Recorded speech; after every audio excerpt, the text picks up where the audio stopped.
Before I begin, I would like to make a small confession to the group here.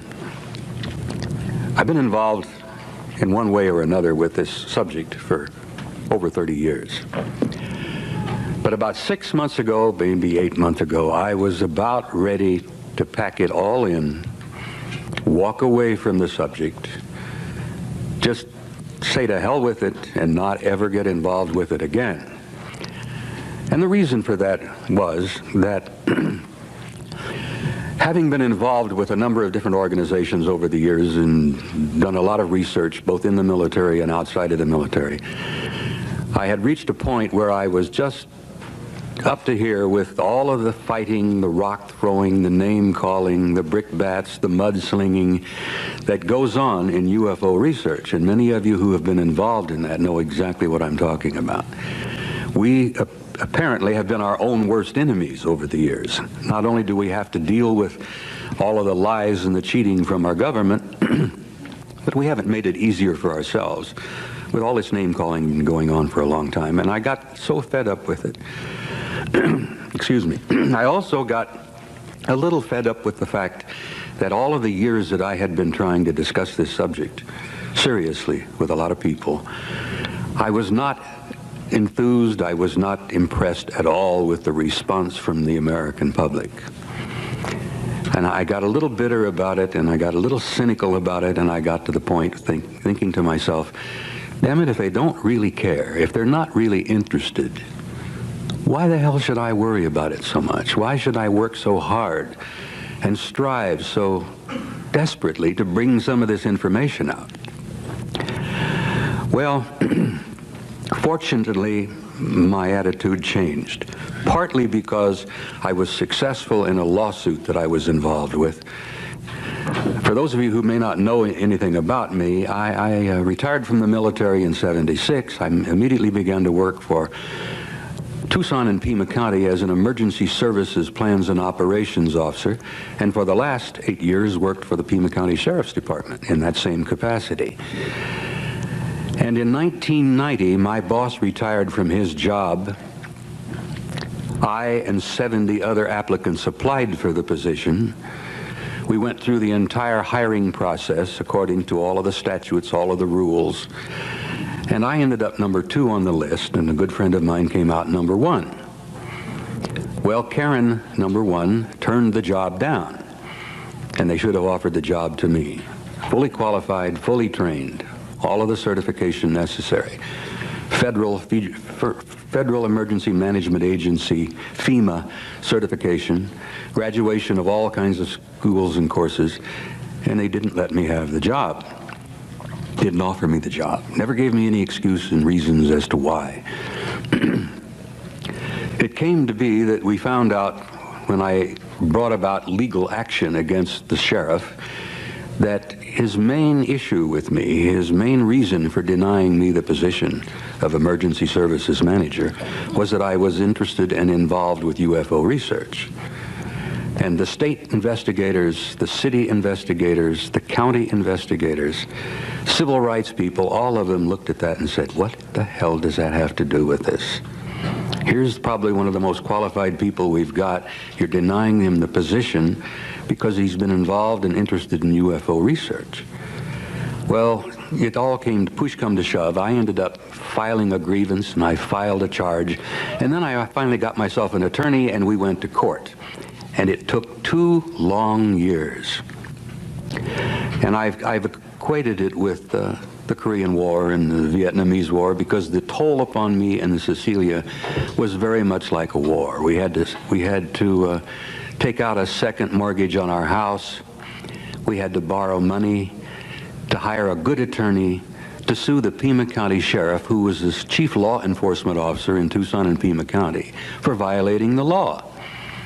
Well, just to summarize quickly, I don't want to go into that. It's all over with now. It took 2 years. It took over $31,000 of our money to bring this guy under the legal system in Tucson and Pima County to the courts. 1 week before a jury trial, the sheriff decided to settle out of court. After 2 full years of pure hell, we won the case. We got the job, we got the back pay, we got the retirement, and we also got a relatively comfortable amount of money. Well, we got $100,000, which was tort damage money, which I must tell you is tax-free. So the 2 years of pure hell we went through, and having mortgaged our house, we did come out of it all right. We survived it. And the fact that I became somewhat of a celebrity here in this issue, because I think I'm the only one that I know of who has successfully sued anybody on the issue of UFOs. And a number of people all over the country, in MUFON, CUFOS, and friends of mine all over the United States, were following this whole thing very closely. And the fact that we did get a couple of articles in several of the tabloids, we had a little 12-minute stint on hard copy.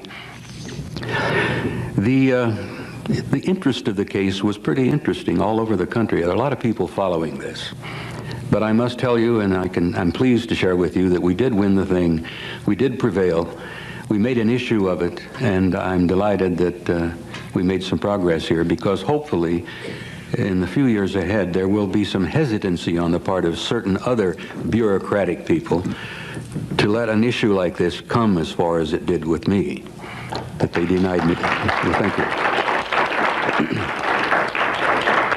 It was just a matter, it was a moral issue after it was all over with, the fact that they would dare do that. I had to sue the chief law enforcement officer of Pima County for violating the law.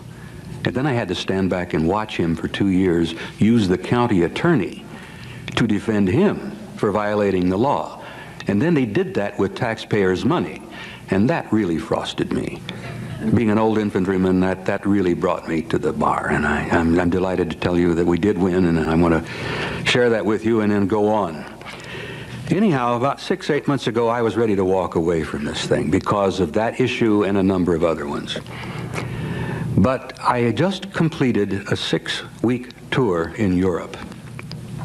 And I was speaker at 3 major international conferences.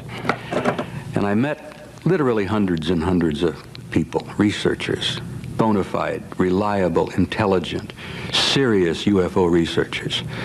And they encouraged me. And just having been with them and met with them, I found strength and encouragement. And that, coupled with the fact that I'd done a little more research in my own personal investigations and found out how much our own government is involved with what is known as psychotronic research. I got so damn mad that, being angry about the fact that they've been lying to us for over 40 years about the UFOs, having found out what some of the things are going on in psychotronic research, I got so angry I said, to hell with it, I'm going to come back and fight this all the way through. I'm going to stick with it. I'm going to open my mouth. I'm going to blab and bring as much attention to this issue as I possibly can. So, thank you. So with the help from Cecilia and a lot of good friends like Wendell Stevens, I'm going to be busy as hell for the next 2 years. Now, a little bit of background on how I came into this area. Most of my adult life, I was a professional soldier. Almost all of those years were in the infantry. I was in special operations. I worked with the Special Forces guys. I worked with the intelligence agencies, the CIA, the ASA. I spent a lot of time in places I should never have been, places that our government said we had nobody over there. Now, as you all remember some of the reading you may have done about Laos and Cambodia and North Vietnam. But I always thought of myself as a rather hard-nosed professional soldier. No nonsense. I was very curious about the issue in the early years, but I was a skeptic. I thought, well, I have to learn a little more about it before I become what you might call a believer. In 1963, I was fortunate enough to be assigned to a place called Supreme Headquarters Allied Powers Europe, at that time located in Paris, France, an acronym of SHAPE. When I went to SHAPE in '63, I went with a cosmic top secret clearance. Cosmic top secret at the time was the highest level of clearance access in the NATO forces in SHAPE at all. And I understand it still is. It's the highest possible in NATO. And I was assigned to shape headquarters in Roquencourt, right outside of Paris. When my first assignment was in Operations Division, a place we called SHOC, Supreme Headquarters Operations Center. And I became aware in 1963 of a study that had been initiated in 1961, a NATO-shaped military study that Air Marshal Sir Thomas Pike, who was the Deputy Supreme Allied Commander in Europe under my boss, General Lyman Lemnitzer, had initiated a study in 1961 to determine just what in the hell was going on with the UFO matter. In the 50s and the early 60s, case after case after case involving large circular metallic objects flying in formations, obviously under intelligent control, flying over Central Europe, coming out of the Soviet zone, over the Warsaw Pact, coming over Germany, over France, turning north over the Channel, disappearing off of our radar over the Norwegian Sea. And in a number of cases, at least 3 cases that I know of personally, we and the Soviets almost went to war with each other over these objects. As many of the speakers have said here earlier about other comments, the Soviets thought they belonged to us, and we thought they belonged to the Soviets. And in one case in particular, in February of 1961, we literally almost started shooting at each other. Well, Air Marshal Pike was so frustrated about the fact that he was unable to get any information about these objects from either London or Washington at that time, because everything that London and Washington would send to shape headquarters went directly to the KGB in Moscow. We found out about this because there was an enormous French spy ring existing in Paris at that time. And if any of you have ever read Leon Uris's excellent book called Topaz, or maybe have seen the movie called Topaz, it was about that series of events that were taking place. The Cuban Missile Crisis, the tension that was developing with the Cubans and the Russians over that time, the fact that there was this enormous French spy ring involving several of their top ministers and many of their top generals. And everything that Washington or London would give us went directly to KGB, and in many cases they got it before we did. So that's why Pike was unable to get any information at all from either major headquarters or capital on the UFO matter. The UFOs were all over Europe at that time. Well, they were before, and they still are even today. This is a worldwide phenomenon, and it's going on continually. But the military were becoming quite interested and concerned in the 60s about this, particularly when we and the Soviets almost started fighting over it. So the Air Marshal established a study in '61 that lasted for 3 years. I learned about it when I was assigned there, and I saw it when it was published in 1964. It was a military study called an assessment. It has since been called the assessment, and its subtitle was an evaluation of a possible military threat to Allied forces in Europe. This was probably the most in-depth study, the most complete study that I have ever seen. Some of the top minds in Europe at some of the top universities, some of the top military people all over the Western Alliance worked on this study to try to determine what the UFO issue was all about. Is there a threat involved? If there is, what are we going to do about it? What possibly could we do about it? And once this thing was published, and it was published only in 15 copies, cosmic top secret, and because I was working in the SHOC, I had a chance to read it. I must be frank with you and tell you that having seen this thing and studied it, it literally has changed my life. The curious skeptic stopped being skeptical because it dawned on me for the first time in my life that this was serious business and this was real, and it literally turned my life around. So I will share with you a few things that I learned while I was involved with this. And And I must tell you something else. I have to confess this. I do it every time. By sharing some of this information with you, I am in the process of violating my national security oath. Now, I want you to know, particularly those of you who may be retired military in the room here, and I think there's several, I was a loyal Cold Warrior for almost all of my years in the military. I believe in my country. I believe in my Constitution. I was willing to die for it. I still feel that way. I did not lightly decide to violate my national security oath after a great deal of thought and a great deal of consideration and evaluation. I have been violating my national security oath on this issue, the issue of UFOs, the issue of this assessment with people, because I consider this to be, beyond any doubt, the major issue of our time. And when I've concluded my presentation today, I hope you will understand, and hopefully you will agree with me, that what we are addressing here and dealing with is indeed the major issue of our time. It goes beyond the Soviet dissolution of the Soviet Union. It goes beyond the Cold War. It goes beyond politics, the recent election. It goes beyond the famines, the revolutions, the terror in Yugoslavia. It goes beyond any major human problem that we are currently dealing with on this planet, because this problem has been with us for thousands of years and is indeed the major issue of our time. And I hope you will agree with me when I'm finished as to why.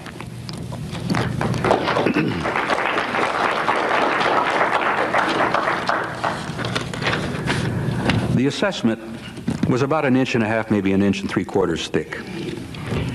The study itself, in its conclusions.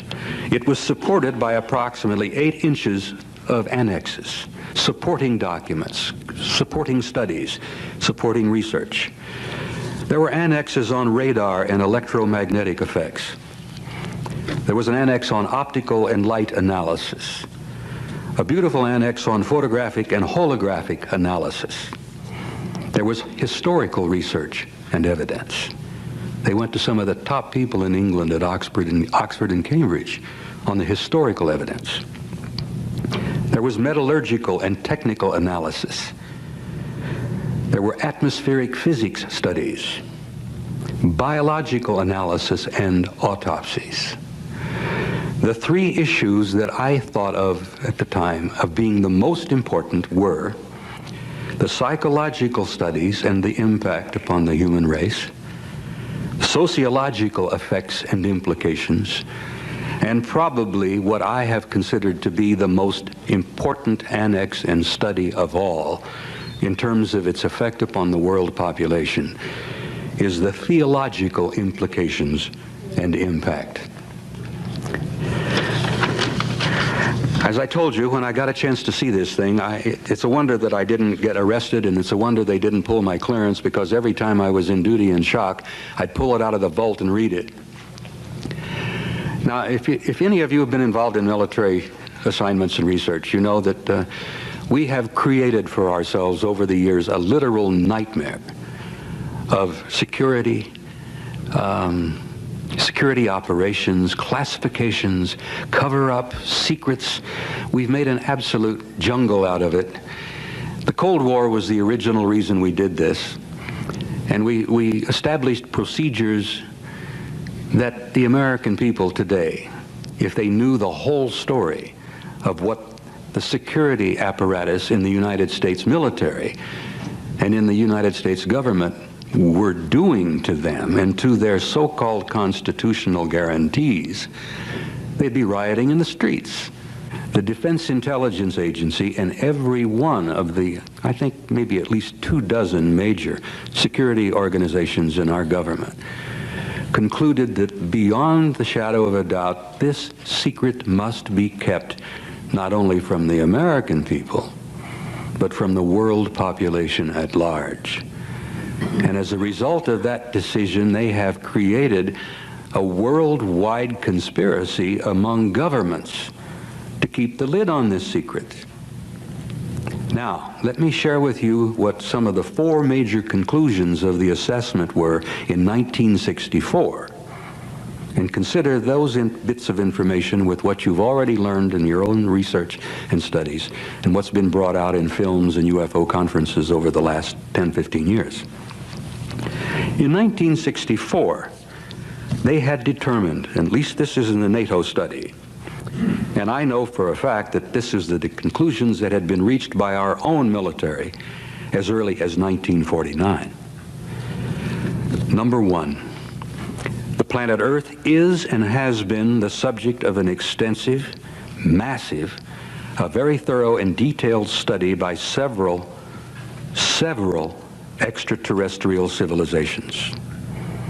Now that's an attention getter in itself.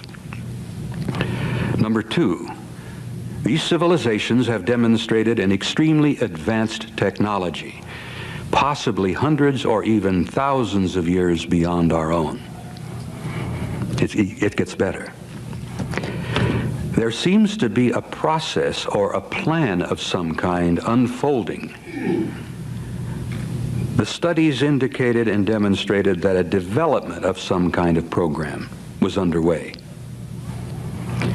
Evidence collected indicated that the program has been going on for a very long time, possibly hundreds or even thousands of years, and some of my associates, research fellows, and I have concluded it's probably been going on longer than that.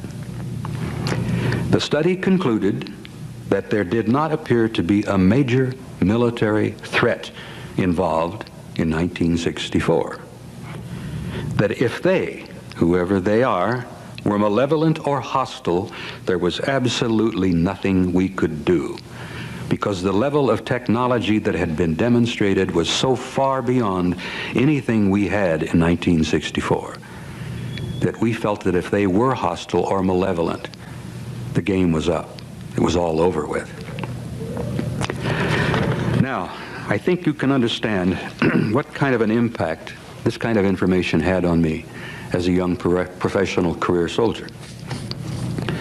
It did indeed change my life.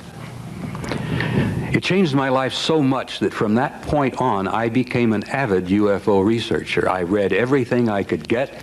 I stuck my nose into every classified document I could find, and having had a cosmic top secret clearance, which in the military is no small thing, I point to that with pride.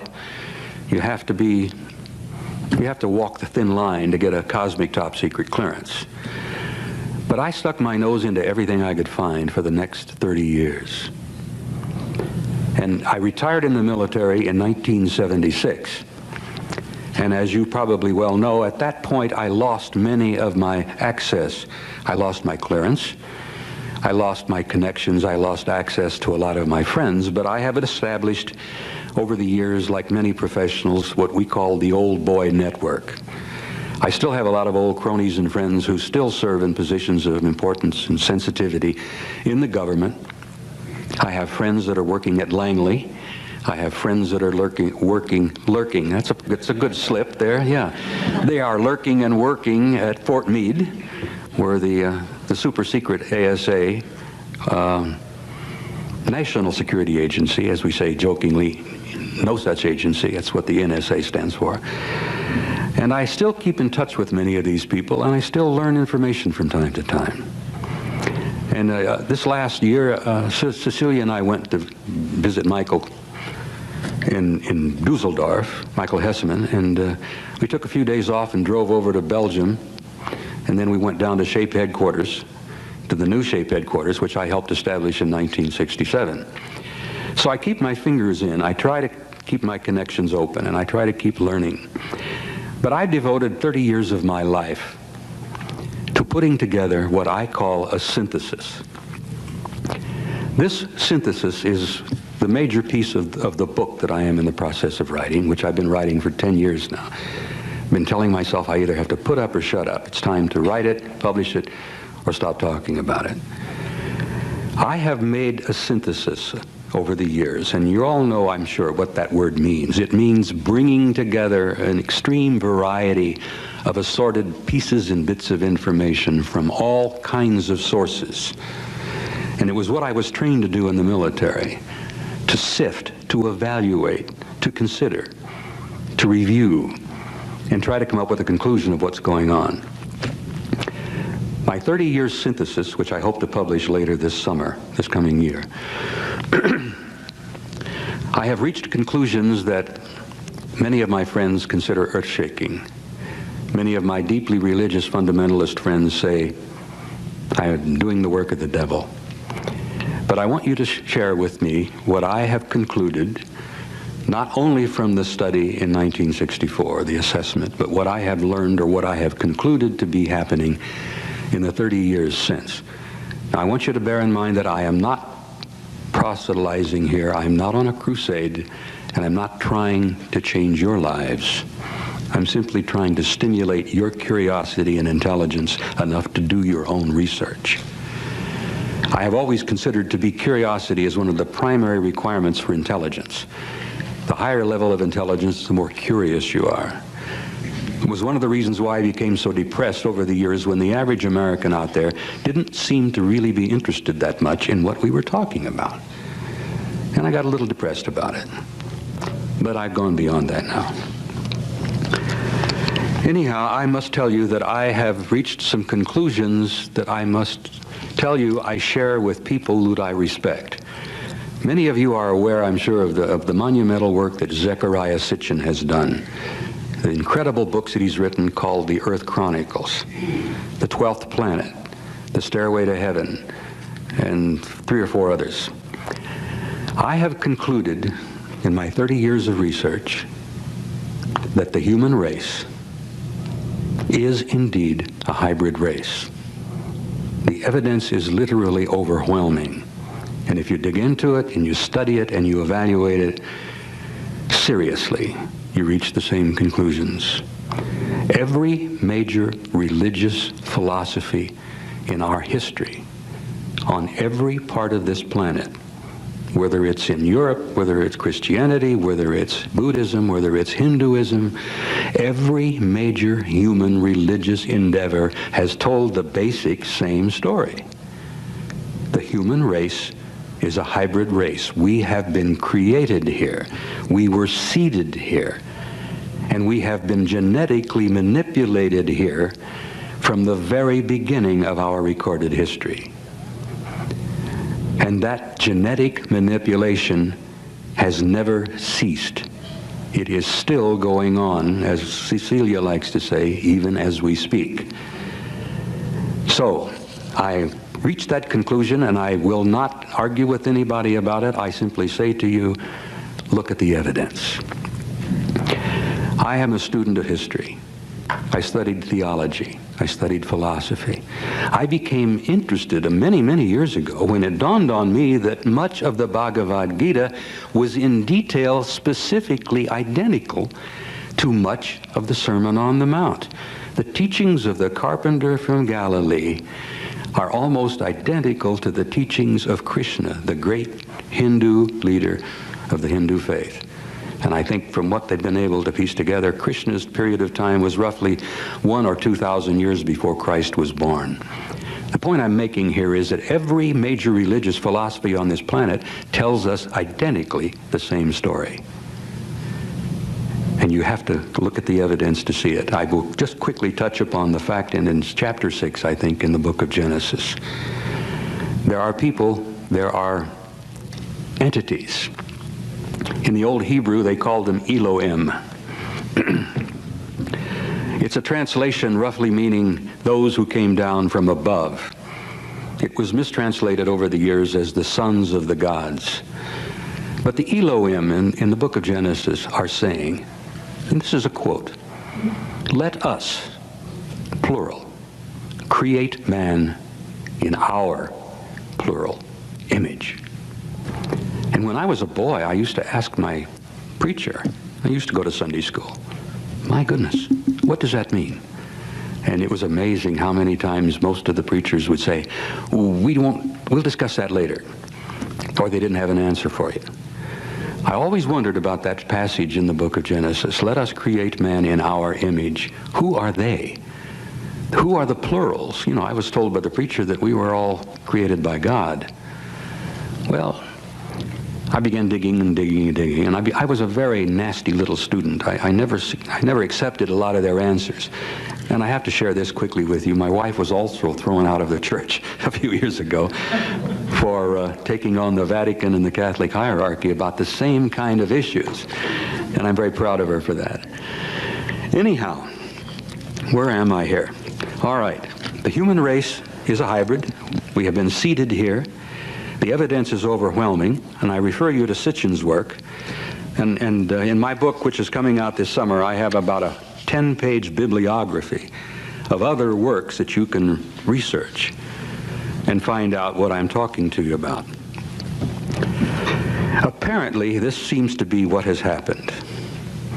Several 100,000 years ago, an intelligent race from somewhere else out there came by the planet, knew of the planet, stopped at the planet, and found a developing form of life here. Now, there are theories that the original seeding itself was done by an intelligent race from other places. But some of the theories have stated that this advanced intelligence was on an excursion, a trip, and they stopped off here and found a developing form of life and decided to manipulate that developing form of life into a higher form. And they've been involved in that off and on, but continually, for at least 100,000 years. When I studied anthropology some years ago, I always wondered why poor old Neanderthal suddenly disappeared in terms of time, a few centuries. And this new form, completely new form, which we call Cro-Magnon, appeared. What happened to poor old Neanderthal? Who is Cro-Magnon? Well, look around the room. You'll see Cro-Magnon here right today. But in terms of geology, in terms of anthropology, in terms of evolutionary theory, none of that seemed to make a lot of sense. You don't have evolution working that fast. Then there were other little curious things taking place. Why, about 5,000 BC in Sumer, did all kinds of things happen at once? A literal eruption of civilization taking place in the Euphrates and Tigris and Euphrates valleys. I mean, civilization blossomed and bloomed almost overnight. The people were taught, or they learned, agriculture, irrigation. They built cities. They knew how to plant farms. They knew how to harvest. They knew how to develop intricate governmental systems. They developed a military idea. They developed a very intricate theological and philosophical philosophy. And where did this all happen? Why did it all happen literally overnight? Well, Zecharia Sitchin, in his absolutely monumental work, clearly has the answer. In the great Sumerian tablets, in the cuneiform tablets, which preserve the complete history of the Sumerian people, the evidence is all there. Sitchin is probably one of about 10 people on the planet who can sit down and read cuneiform tablets like you and I read the morning paper. And he's a man of great respectability. He's a scholar, he's a scientist.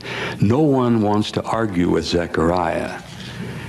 They'll take von Daniken on and they'll argue with Eric and call him names and say, look, you screwed up here, you made a mistake there. But no one that I am aware of has ever challenged Zecharia Sitchin, because he has the tablets, he has the information, and he says, look, it's all there. The Sumerians told us how it happened, how it came to be, where they got the knowledge, who taught them the knowledge. And this fits, and I tell you it does, fit perfectly with every other story, myth, legend, history of every people on this entire planet. The human race is a hybrid. We were seeded here, and we have had what I like to call an intimate interrelationship with high technology, advanced intelligence for hundreds of thousands of years. Now, the crucial thing is that it's still going on. It hasn't stopped. They are still involved. And the big question has been for many of us is, who the hell are they and what are they doing with us? Which ties in perfectly with the ancient philosophical questions that each and every one of us has asked. Who are we? Who are we? How did we come to be here? What are we here for? And where are we going? And this is, if you remember from your own teachings, education, in school or church, the basic questions that human beings have been asking since the beginning of time. Who are we? Why are we here? And where are we going? And now in the last 25, maybe 50 years, enough people on this planet have seen enough evidence. They have had literally some of the facts and some of the evidence rubbed on their nose. And the world, the people of the planet, are slowly beginning to pay attention. And that to me is the part, the gratifying part, which has kept me involved in this and kept me committed in my small way to bring some of this information out. Not to preach to you, not to have a crusade of any kind, but simply to tell you that you are a special species. The carpenter from Galilee tried to explain it. Krishna tried to explain it. Mohammed tried to tell the story. Zoroaster tried to tell the same basic story. The Buddha even tried. Why is it that it's taken us so long to begin to grasp a little of the reality of who we are, why we're here, and what's going on? Well, my commitment to this thing has been growing over the years, and I will tell you that I'm involved in it, I'm committed to it, because I think that time is running out. I don't think it's going to be much longer before you see most of the answers. And the reason I share that with you is that I'm not trying to frighten you. And again, I'm not trying to preach or proselytize. I'm not trying to lead you in any direction. But I'm trying to say to you that in the next very few short years, you're going to be seeing things and you're going to be experiencing things that are going to literally change your life in ways you have never dreamed or imagined. You are going to learn who you are. You're going to find out why you're here. And you're going to find out where you're going. And you better be ready for it. Because the impact of this, the worldwide implications of some of the knowledge that you're going to be seeing, learning, experiencing in the next few years, there are friends of mine who say it's going to begin in the next few months. And I say that it's already begun. You've seen things already in the last few years. Who would have believed 5 years ago that the Soviet Union would fall apart like it did?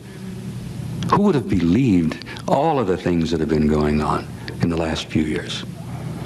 Who would have believed that George Bush would lose the election after the Gulf War? You know, at one time he was, what, 80% in favorable zone or something like that?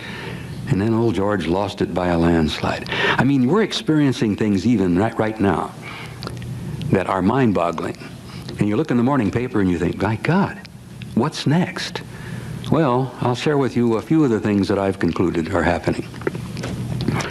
Now, I'll have to jump back a little bit and talk to you about the fact that who were these people? Who are they? What in the world is happening? That an advanced intelligence, an advanced spiritual, civilized society out there somewhere has an intimate involvement or interest in us. Why? Well, they created us. They caused us to be. I had a nagging suspicion that this kind of seeding has gone on all over the galaxy. But who are these people, and what are they doing here? And what is really happening here? Well, let's look at some of the facts.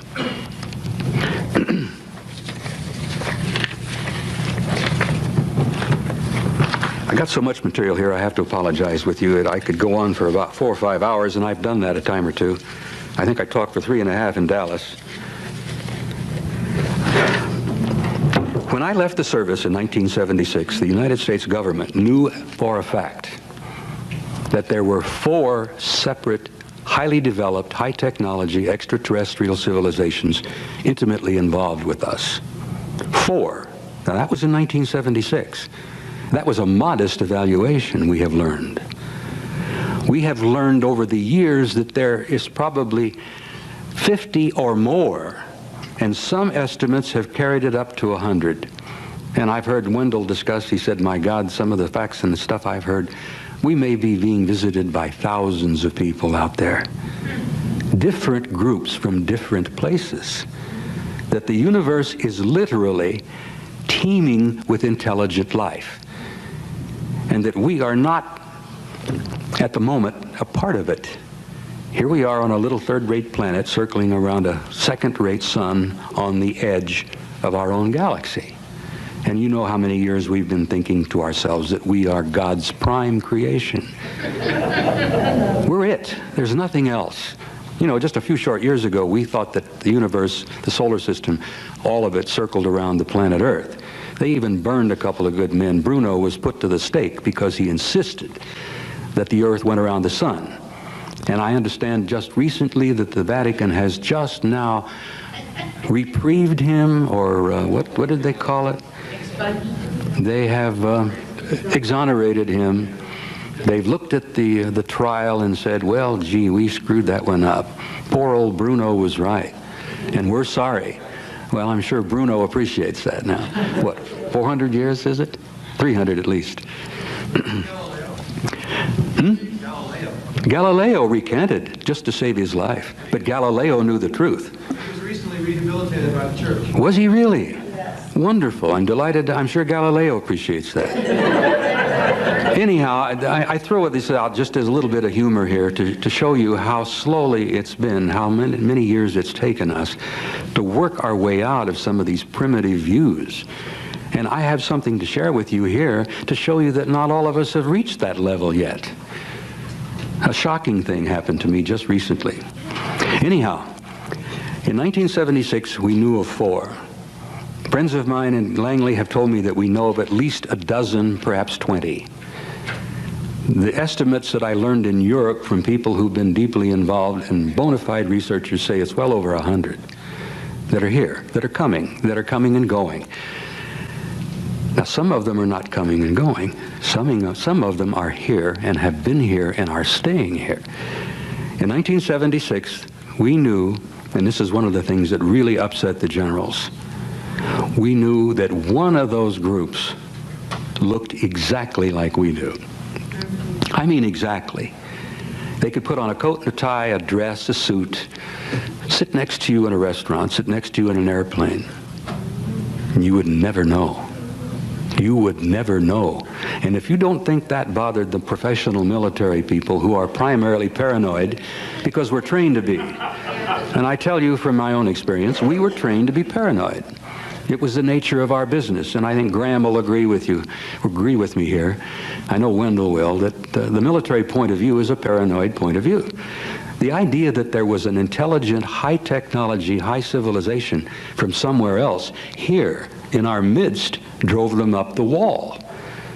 To consider that somebody could be walking up and down the corridors of SHAPE headquarters who was not literally human, or could be walking up and down the corridors of the Pentagon, or, God forbid, in the White House, or 10 Downing Street. Oh my God, this nightmare went on and on and on. They looked exactly like we do. And some of the government contacts that have taken place where we have spoken with them has purposely proven that. I mean, beyond a doubt. Some of them can put on a military uniform, and you'll never know. That drove the generals crazy. It affected a 4-star Air Force general that I knew in 1964 so badly that he ended up putting in for retirement not too long after that. The air deputy was named Robert Lee. He worked for General Lemnitzer. He was the U.S. Air Force Air Deputy in 1964. He'd been an old friend of Curtis LeMay's. They chewed cigars. They went to school together. LeMay, as you remember, was the commanding general of the Strategic Air Command. Well, Bob Lee was a fine soldier, a fine military airman, highly decorated, highly respected. And when he read this assessment, his aide told me that the old man sat down, threw his hat across the room and said, "Good God, do you know what this means? Just think for a moment. Everything we've got, our missiles, our satellites, our rockets, our planes, the hydrogen bomb, everything we have that we point with pride means nothing." And it was a shock to the old man. It really affected him badly. He wasn't ready for it. And he literally did put in for retirement not long after that. The psychological effect on him was horrendous. But now consider for a moment that we've got intelligences. We have high technology, advanced intelligences coming and going, some of them staying here, in our midst, being intimately involved with an interrelationship with us for not only hundreds but thousands of years. My God, can you consider the implications? How do you, as an elected government, go out on TV someday and tell the people that this is what we have concluded? Now, for many years, I was impatient as hell about my government's refusal to address the issue and share it with us. The reason I got angry about it is that you guys are the ones who are paying the bills. You're paying for the programs. You're paying for this enormous project over here at Groom Lake, just a few miles away.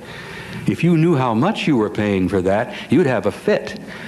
If you knew what they were doing with your money. They're spending $50 billion of your tax money every year under black projects. Programs where they do not have to go to Congress to explain where that money is going. $50 billion a year. It jumped from 35 to 40 to 45, and now it's 50. My God, look at the national debt. How much longer are we going to be able to put up with that? Anyhow, forgive me for rambling a bit. I jump around from one subject to another here, but I hope to be able to maintain some kind of a point here and some kind of a purpose of what I'm trying to say to you. Question came up yesterday. A lady in the back asked about what's been happening over Los Angeles lately. With a rumbling sound, the seismometers have been going off. People are looking up. They're thinking they're in an earthquake. Well, that is a program that you've paid for called Aurora. It's a high-tech aircraft that's not very practical. It guzzles fuel like you wouldn't believe. It makes noise. My God, it makes so much noise it has to fly at 80,000 feet to keep from popping people's eardrums. Oh, it does indeed go 8,000 to 10,000 miles an hour. And yes, indeed, it can go into orbit and come back down again. But is it worth that kind of money when we've got what they call at Groom Lake unfunded opportunities flying over there that are circular, metallic, that don't make any noise, that raise up off the ground silently with a small humming sound and dart away at 5, 10, 15,000 miles an hour? Ladies and gentlemen, you not only have been taken to the cleaners, you've made a couple of round trips.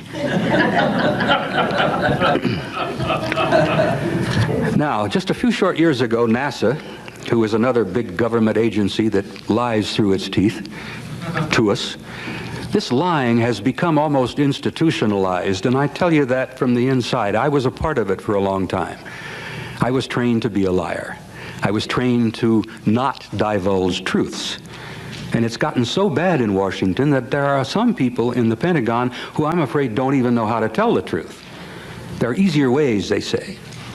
And then one of them in the CIA said recently, this is a quote, "If we've lied to you, it's for your own good." And that's like waving a red flag in front of me. I'm ready to take that person apart for that sort of thing. Anyhow, I'm talking about briefly what's going on over here at Groom Lake. We have extraterrestrial technology over there that we have received from two separate sources. Some of the hardware was retrieved as a result of several crashes that have taken place. I mean, we know about the crash at Roswell. Don't doubt for a moment that happened. That's all true. That took place. There was a crash at Kingman. There was a crash at Aztec. There have been crashes all over the United States. There were crashes right outside of LA. There was a crash in Washington State some years ago. A couple of crashes in Mexico that we retrieved the hardware. Not only did we retrieve the hardware, but we retrieved bodies. Some dead, some alive. Some of the alive bodies we kept alive for quite a while. Rumor has it that at least one of them is still alive. Well, that's one story. The other story is there are 25 or 30 of those little guys over there at Groom Lake at about 20 levels down at S4 that are working with us, that gave us hardware. And we are not only putting bits and pieces together, but we are flying the aircraft and we are flying prototypes. When NBC went over there here just a few months back, I don't remember the exact date, they were doing a little follow-up story on the Aurora because people were wondering what the hell was shaking LA every Thursday at 7 in the morning. And they sent a team over there. Well, they didn't get any pictures of the Aurora because the Aurora doesn't fly out of Groom Lake.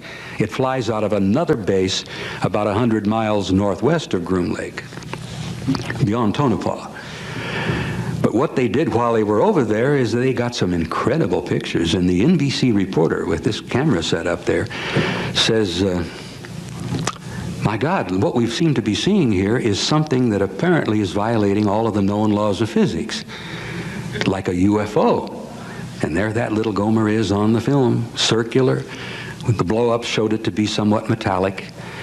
And there it is, coming up and hovering, darting around, going back down, darting off at a very high rate of speed, coming back, doing all kinds of things that traditional aircraft can't do. So over there at your $50 billion skunk works, we have hardware that's flying. Apparently we do have a relationship with one alien group over there. Rumors that I have heard from reliable people that I trust indicate that we now have a relationship with at least 3 different groups.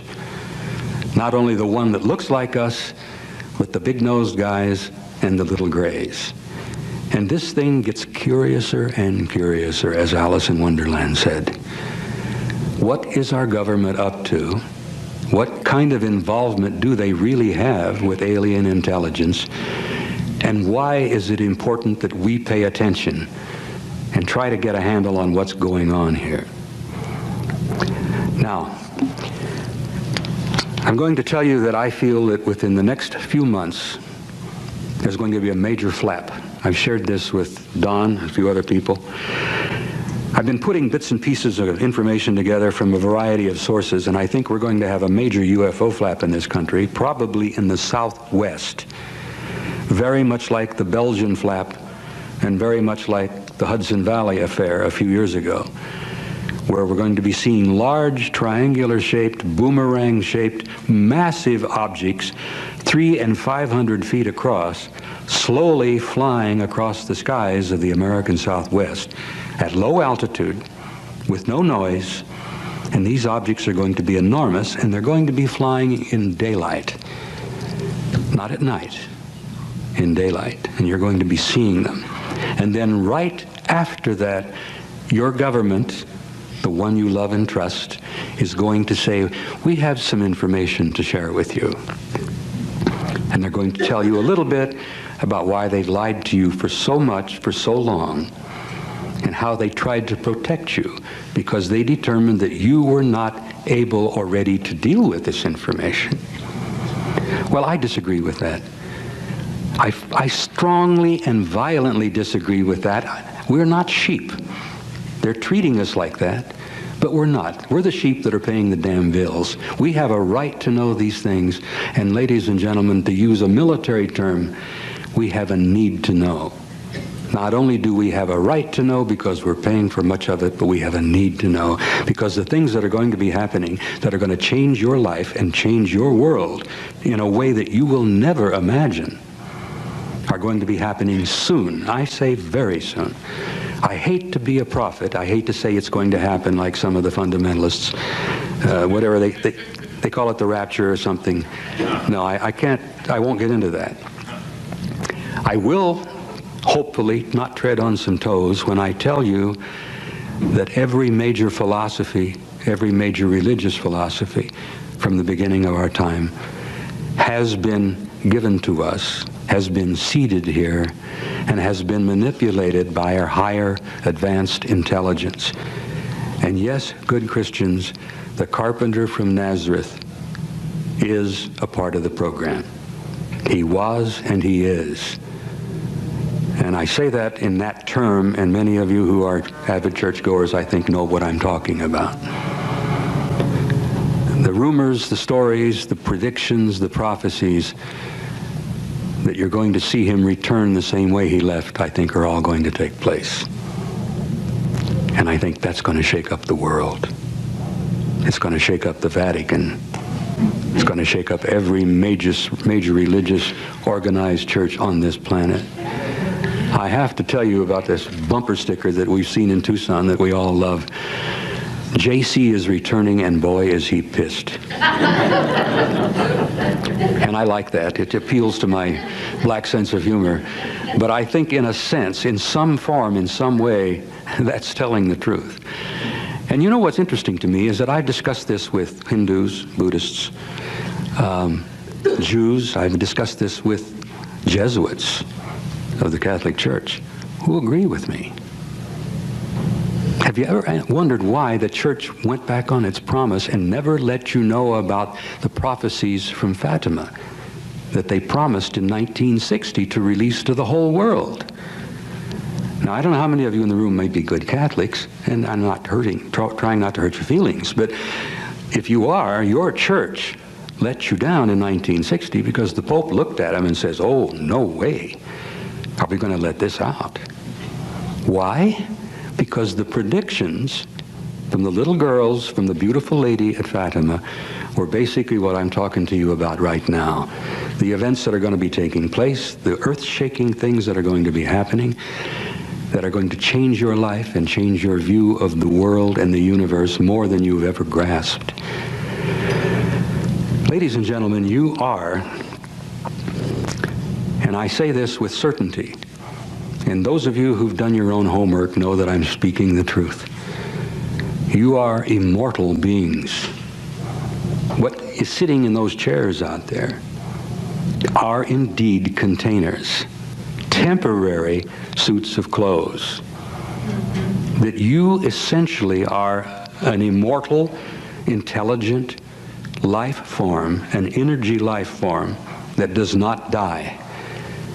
And this is going to be brought out and be made clearly as a fact. It's been the primary teaching of every major religion from the beginning of time. What amazes me is how most people don't even believe it. Most good church people don't grasp that they are indeed an immortal soul. Spirit, entity, call it whatever you like. You will live forever.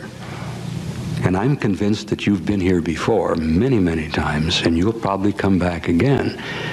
But the things that are going to be happening to you in the next few short years, it's imperative that you be prepared for it. Because the rapture will happen, but it's not going to be like the fundamentalists think. It's not going to be like that at all. It's going to scare the hell out of them. Forgive me for rambling off a little bit on a personal view here. I think that we are going to be suffering and enduring some experiences here very shortly, and they've already begun. We're going to see cataclysmic occurrences here on the planet. The old mother planet here has just about had enough. You're going to see earthquakes, you're going to see volcanoes more and more and more. You're going to see tidal waves, you're going to see hurricanes that are going to literally obliterate large cities along the coasts.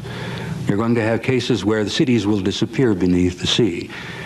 And as Casey said, you're going to have some more cases where cities are going to come up from the bottom of the sea that we haven't seen for 12,000 years. The world is going to suffer and endure some pretty horrible cataclysms very, very soon. But that's only part of the story.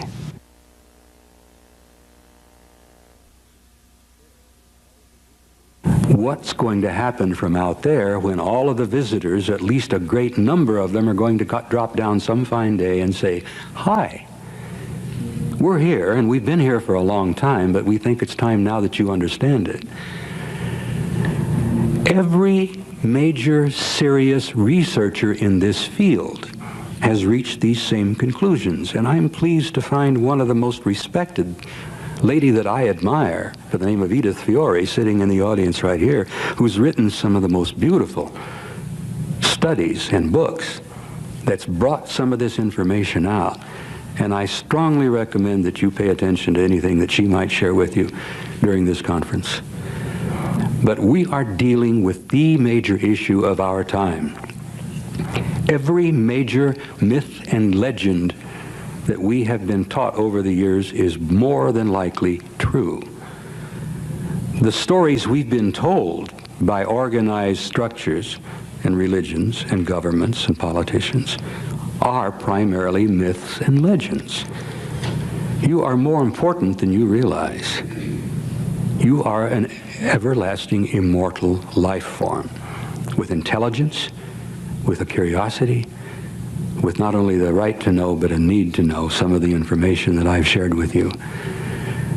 Now, some of the things that are going to be happening to us very soon are going to be horrendous. Well, before I go on any further, I have one tiny piece of information to share with you. In 1979, Victor Marchetti, who was the former executive assistant to the deputy director of the CIA, said, "We have indeed been contacted." This is in '79. "By extraterrestrial beings, and the U.S. government, in collusion with other national powers of the earth, is determined to keep this information from the general public." Now, this is Victor Marchetti. "The purpose of the international conspiracy is to maintain a workable stability among the nations of the world, and for them in turn to retain institutional control over their respective populations." Do you see why they're scared to death? "Thus, for these governments to admit that there are beings from outer space with mentalities and technological capabilities obviously far superior to ours could, once fully perceived by the average person, erode the foundations of the Earth's traditional power structure. Political and legal systems, religions, economic and social institutions could all soon become meaningless in the eyes of the public.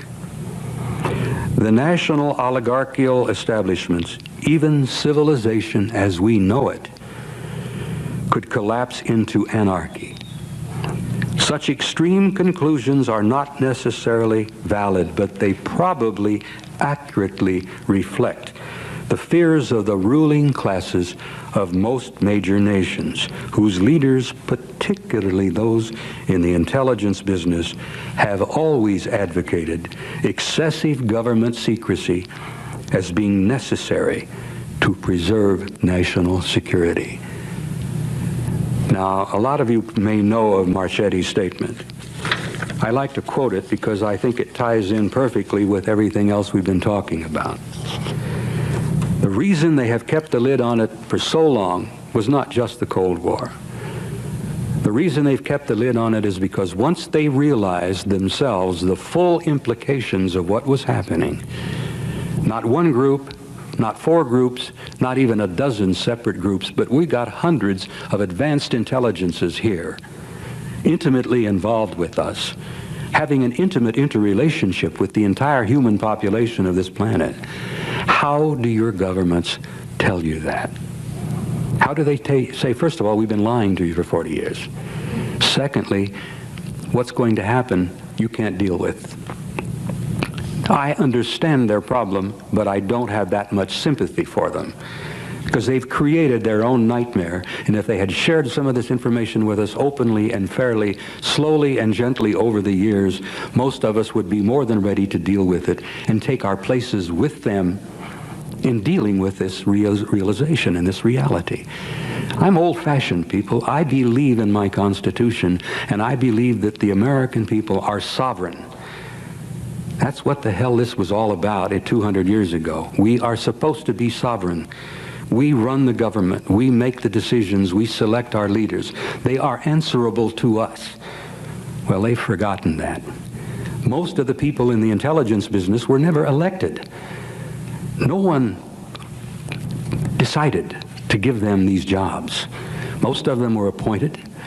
Most of them have been there for years and years and years. And Bob Gates is still trying to hold on, although I don't think he's going to make it at the CIA. I think January is going to see some changes there. But what I have said in bits and pieces in rambling over the last hour, covering an enormous amount of information, and I apologize to you for the fragmentary way that I've allowed you to have it and shared it with you. You have got to take the responsibility yourselves to inform yourselves, to become knowledgeable about what's happening, because when the events that I'm telling you about start to happen more and more and more, you better be ready for it. Some years ago, a good man, a dear man, who was the chairman of the Department of Atmospheric Physics at the University of Arizona, a gentleman by the name of Jim McDonald, who's no longer with us, one of the most brilliant researchers in UFO research that I've ever known. He said simply and bluntly, if you're not concerned and you're not interested in this subject, you're simply uninformed. Now, I commend you here today for coming, because you've obviously got an interest, you've shown some curiosity, and I suspect most of you are pretty well informed. But go out there and share with other people. Look at the skeptics you run into. People who cannot for a moment grasp what we're talking about here. We're dealing with a new world that's going to be taking place very soon here, that's going to change our lives and our planet beyond anything we've ever dreamed. Now, I would like to conclude with two things. I would like to share my personal view with you and tell you that a door is indeed being opened for the human race. A time has come, which is the title of my book, forgive me for that. A time has come where we are reaching the end of a cycle. And the intelligent, civilized, advanced, thoughtful, caring, knowledgeable, compassionate human being is facing a future. A door is being opened for them to an infinite reality out there.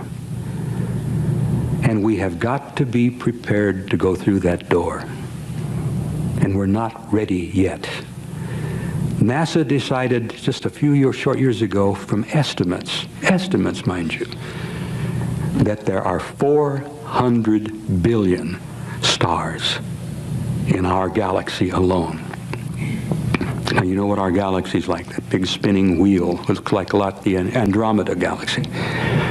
Beyond that, they said that they roughly have an estimate that there are 400 billion galaxies in the known universe. And I like to share with you that the only people I know who can deal with those kind of numbers are the guys that deal with our national debt, the budgetary people back in Washington.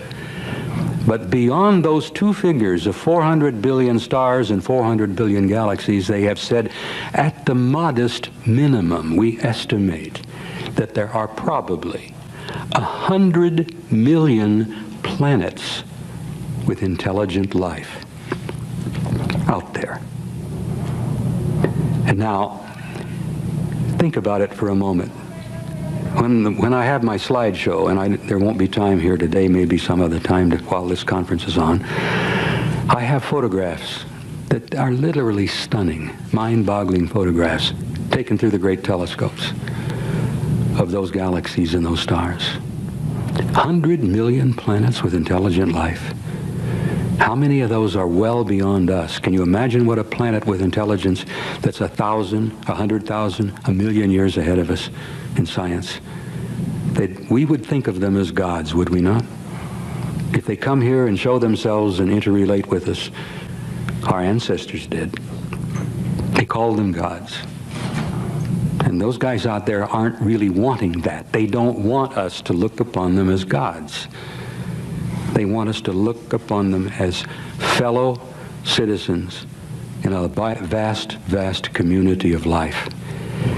Now, we're going to have to be prepared to go through that door that's being opened for us. And what I like to point out to you is that we're going to go through that door together. One people from one planet with one future, or we're not going to go through that door at all. We are all the same. It doesn't depend what color we are. It doesn't make any difference what church we go to. It doesn't depend in any way on what language we speak. Every human being on this planet is an immortal life form, and we're going to have to reach that understanding. The garbage and the savagery in Yugoslavia of the ethnic cleansing has got to stop. The famines have got to stop. There's enough food on this planet to feed everybody. We have got to reorder our lives so that we can take our place and go through that door and become members of that infinite, vast community of intelligent life. Now, that's my personal view. I would like to close by quoting a view from one of my great teachers, one of the people I admired the most as a great writer, Count Leo Tolstoy, some years back. He repeatedly made clear, this is one of his basic beliefs, that there is something in the human spirit that will survive and prevail. That there is a light that will not go out, no matter how dark the world becomes. I believe that to be so. I know that to be the case. I'm glad to share that statement from Leo Tolstoy with you and tell you that that is my view as well. And I have a nagging suspicion that it's the same view of everybody in this room.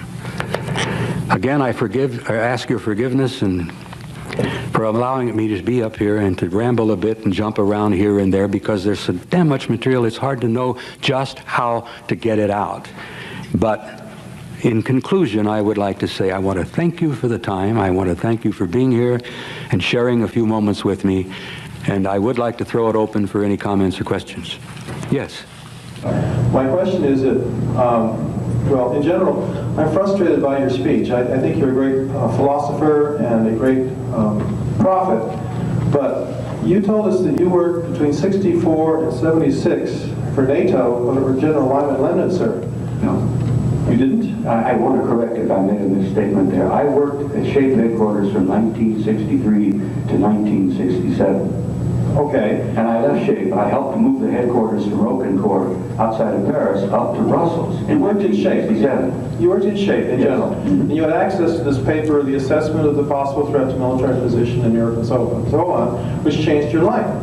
Tell us more about what was in this document. Violate National Security Act some more. Give us the goodies. What specific things did you find out? You're telling us the conclusions. That's great. What things, though, led you to these conclusions? What did you learn?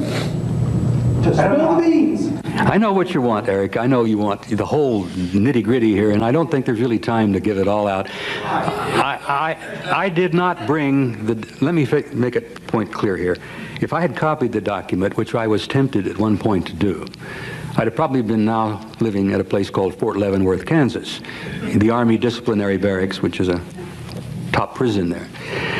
I did make notes, and I did rehearse, and I did study this thing. I couldn't put it down. It was filled with documents. It was filled with photographs. It was filled with incidents. Just to give you a few little incidents, there was a case involving a Danish farmer just outside the city of Aalborg in northern Denmark, where he and his wife were sitting down to dinner one evening. He heard a commotion in his pasture.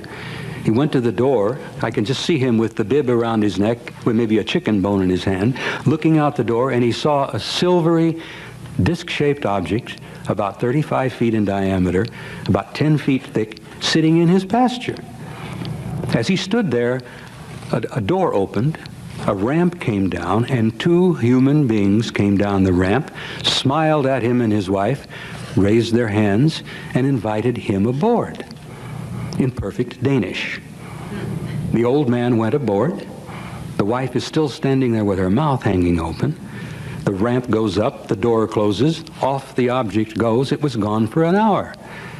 In the meantime, the hysterical housewife calls the local police, who calls the local military, and an hour later, there must be 50 or 100 people all milling around the house and in the pasture, and the object comes back, lands in the pasture, the door opens, the ramp comes down, and the old man comes down, just babbling with excitement about what he has seen, where he's been, what they told him, Well, needless to say, the military grabbed him, hauled him away, and debriefed him for about a week. One small incident. Another incident involving an airfield in northern Italy in 1963, the year I was assigned there. A young Italian Air Force sergeant guarding the runways at 3 in the morning, 2 days before Christmas. Colder than hell at that hour because this was just a few miles outside of Livorno, which is in northern Italy, at a NATO air base. An object comes down, lands on the runway, a door opens, a ramp comes down. 2 human beings, not little gray fellows, come down the ramp and in perfect Italian speak to the sergeant and invite him aboard. The kid was only 23. He said during the interrogation, during the debriefing, he said, "I was so scared I didn't know what to do." What was so sad is that he was so frightened his bladder released and he wet his pants. And he was so frightened he didn't go aboard. He didn't take an opportunity to go and take a trip with him. They smiled and waved and got back in the ship and left. Now, other incidents that have taken place are not quite so benign. A Turkish Air Force fighter with 2 crew members aboard in late 1963, before the document was published, were vectored toward a large metallic UFO a few miles outside of Izmir in Turkey. The Turks were and are members of the NATO alliance. They're members of SHAPE. The object was vectored toward an enormous metallic signal. They had both the jet and this big object on radar. The two came together. It was one blip, no jet. And then the enormous object flies away. They looked for 2 weeks. They had a whole regiment of the Turkish army out because this happened over land. And they looked for 2 weeks and found not one piece of wreckage, nothing.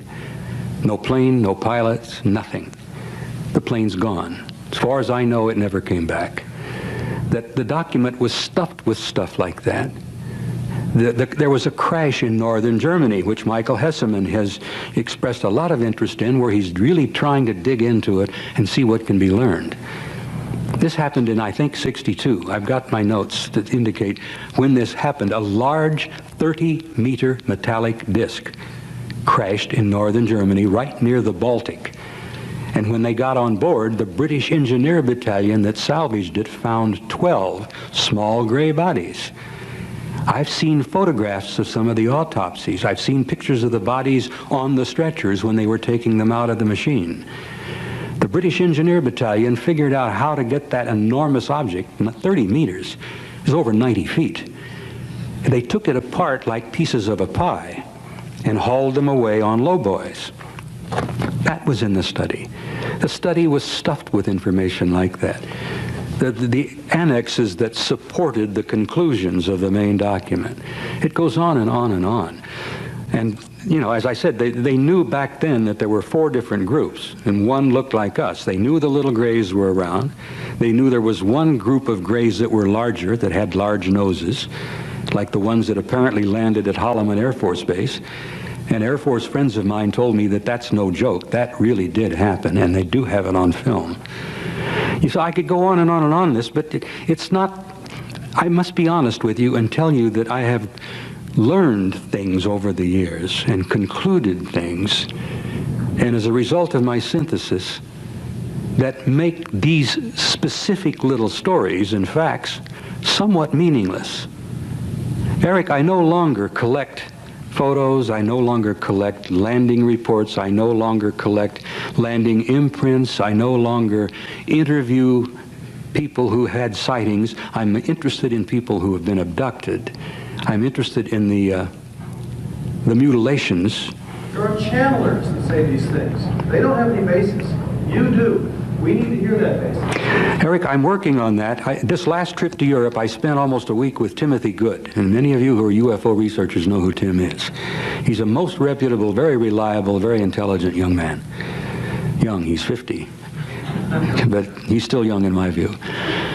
Tim has been working closely with me and a gentleman who is the last surviving 5-star admiral in the world, Admiral Sir Peter Hill Norton, who was Admiral of the Fleet He was the chief of the British Defense Staff for many, many years, which is the equivalent of what Colin Powell is now as the chairman of our Joint Chiefs. Admiral Hill Norton was chief of the British Defense Staff for many, many years, knew most of the top commanders, knew Lemnitzer, knows Goodpaster, who replaced Lemnitzer when Lemnitzer left shape. And the Admiral and Tim are working closely with me to try to get some of these facts out. When the article appeared in the National Enquirer, one of the reporters went down to visit an old friend of mine, a retired French Army colonel who lives in the south of France, by the name of Jean Favre Darcier. They got a hold of Colonel Darcier and they said, this guy Dean's made an incredible statement here. Is there anything to this? We know you worked with him, you knew you were a part of the headquarters with him, and the colonel said, yes, it's all true. I remember seeing the document, it read like science fiction, but it's all true. Then later, somebody from NATO visits Colonel Darcier, and the last time anyone spoke to him, he says, well, I'm an old man now. I'm 71. My memory is not quite so good. I think I remember it, but you know, I don't really want to tell you too much because it's been too many years. Well, this is not enough for the Admiral. Admiral Hill Norton, who's working closely with Tim, are really pushing on this thing because there are people all over Europe today who are still alive, including general officers who were there during the period of 63 to 67. So, Eric, we're trying hard to get it out. I do have some information. I do have some photographs. I do have some information which will be in my book. And I may end up going to jail, but that's all right. Because if we can get them into a court, can you imagine the kind of attention this issue is going to bring about? Hopefully they're not going to be able to railroad my little buns off to Leavenworth without a hearing and without a trial.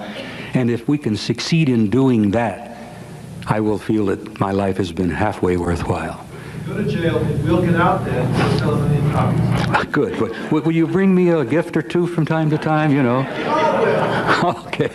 Thank you, Eric. Listen, we've gone through a lot of material, and I've rambled quite a bit, and I apologize for that. There's so damn much here that Bob could run a program for 2 weeks, literally. But I want to thank you for your time. It's been a pleasure for me, and thank you for listening, and I enjoyed it.